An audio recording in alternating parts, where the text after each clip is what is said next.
Good morning, everybody. Good morning. So welcome to our third edition of our S&OP conference. So I'm Martijn Lofvers. I'm the CEO and Trendwatcher Supply Chain Media. You might know me as the editor-in-chief of Supply Chain Magazine, Dutch magazine, and the European quarterly Supply Chain Movement. So why Flavor Day? Now, you know, we called it, we renamed it to S&OP Flavor Day. So there are a lot of flavors of S&OP, Sales and Operations Planning. Some are talking about IBP and other kinds of planning. So we talk about it all day long. And we are convinced that we have a great program with a lot of stories about the different flavors of S&OP, with different cases. And we are convinced that at the end of the day, we have enough stories and give you all the ammunition you need to get back to your office and tell the stories about what is S&OP, why you need it, to your colleagues within supply chain, within marketing, within finance, in sales, but also with people in HR and IT, maybe especially in HR and IT. You know, that's a new boundary to cross to get the message in that area. So we talk about S&OP all day long, and I'm totally convinced with the storyline we're having that at the end of the day, you are inspired to tell the story about what is S&OP and how to make use of it. But first we take a step back. It's a turbulent world right there. There's a lot of chaos, and I go through it briefly because taking back a step back to the world. It started out with COVID in 2020, and there were lockdowns in factories, people at home ordering a lot of stuff online, Amazon, booming of PlayStations, etc. So there were a lot of shortages and a lot of raising costs, and that's leading to inflation already, and inflation was leading also to recession, especially in Germany during COVID. So that was 3 years ago, COVID time. So we all know it, and we experienced a lot of bullwhips, and we still experience a lot of bullwhips. That's also probably a theme of today, how to manage the bullwhips, because we were expecting, or the economy was expecting, the world was expecting, these bullwhips are temporary, but we all know in supply chain, temporary can be very long, and that's why we need some S&OP and IBP to manage all that. And then, unfortunately, last year the war started in Ukraine, another black swan. Already people predicted, especially people in NATO, predicted this invasion by Russia. And it's also leading to shortage in gas, energy, another cost raises, and another impact on inflation, and another bullwhip. And now, next year, we'll have sustainability, CSRD popping in, not a black swan, but for a lot of companies, it's a major thing. So it's also impacting the business. It's also creating bullwhips directly or indirectly. So that's about why we're now at the situation around the world right now. And we are supply chain people, so we understand the correlations and cause and effect. But there's a whole world, the whole economy and the rest of the world who should understand what's happening outside. But take a step back. We are talking about S&OP, and we have written in Supply Chain Magazine and Supply Chain Movement about this topic for a decade.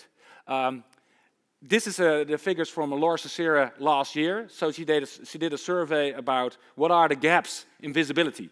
And what you see there is a visibility in the supplier side, but there's also enterprise visibility. Internally, there's a huge gap. And we all recognize that if you are in the world of S&OP, that there is a visibility gap inside your company. What do you know and what don't you know? So basically, this is what she found out. Laura Cicera, ex-Gartner, now Supply Chain Insight, doing a lot of surveys. And she's talking all the ways about gaps. She didn't mention there is also a gap in visibility on demand side, but it's too big probably. But taking a step back, so what I said, we are writing about S&OP already for a decade or more. So when we started out in 2012, this was the theme. You have to take along sales to make sure that they are on board. It's more like demand and supply matching. That was the theme of that year. And we will see, how this evolution is going on in S&OP, and probably you will see we're here still in that area or not, or we move beyond. So moving on, in 2014, we wrote about S&OP poker. So it's like, it's a poker game when you play with sales, over forecasting, etc. And finance is like playing the bank. So that's what we wrote about in 2014.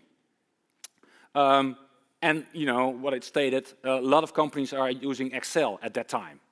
We have to think about it right now. A lot of companies still using Excel. And now it's 2023. So this gives some insight how fast are we going with S&OP. Moving on, 2015, we wrote about the forecasting dynamics. And with different KPIs of different departments, sales is over forecasting, manufacturing is under forecasting, that kind of stuff. So there's a lot of talk about forecast and accuracy. And I think we are still talking about this kind of inaccuracy. So that's basically, you know, it's like, you know, trade stock, it's up and down, and you have to manage it with your forecast. And in 2016, the theme of that year was scenario planning. We have to do scenario planning more and more to make sure that we are aware of what's happening in the outside world and what are the choices. And now if you see in the screen, in the car you can make choices. Now there is a highway blocked from Eindhoven to Utrecht. So what do you do? Do you take a shortcut or not? And you know, supply chain is all about choices. And this is what this theme was stating. What kind of choices do you have? And do you have options? And what are your scenarios? And what you see right now with all the kind of the flavors of software, there's ability now to do more scenario planning in the available software. The question is, are the companies already using it, this kind of scenario planning, or they still have to implement it? So that was 2016. Yes, and still a lot of talk about Excel using in that area. Moving on, 2017, we talked about customer segmentation. And if you are a manufacturer, do you manufacture to forecast, to demand, or to order? That kind of stuff. And still, it's like a casino again. You know, playing roulette. Do you know how the ball will fall or not? So basically, the theme of that year. And around that stage, you know, Gartner was claiming their 5 steps of maturity in supply chain. And finally, people got it. Okay, when you do S&OP, you are on level 3. In the mid-level, you are matching supply and demand. And moving over to level 4 in your supply chain maturity, you are getting into the area of IBP, integrated business planning. You're moving from volume to value. As we see in this afternoon with the cases, you know, a lot of companies are still struggling to get from volume to value. So we wrote about it in 2017, and you know, we're now in 2023. So I hope you recognize where you are, and now we get in 2018, and then yes, we talk about we have to go to S&OP, from S&OP to IBP. And basically what we said is, you know, we have to involve finance to get to the value, for one thing. But if you want to have finance on board, you should also be aware that you have to be certain that the CEO is on board. So that's what we, at that time, you know, talk about IBP and the involvement of the leadership and the board. And we'll talk about later on in the afternoon, is finance really on board of what you're doing? Call it S&OP, call it S&OP IBP. Do they have their own financial planning, or do you rely on your planning, or both? That's the question of this afternoon. So this is already what we talked about and wrote about in 2018. Now I will stop with my evolution, and I will go on during the day. How far are we? We are now in 2023. What are we talking about right now? What are we writing about right now? So that's for later on.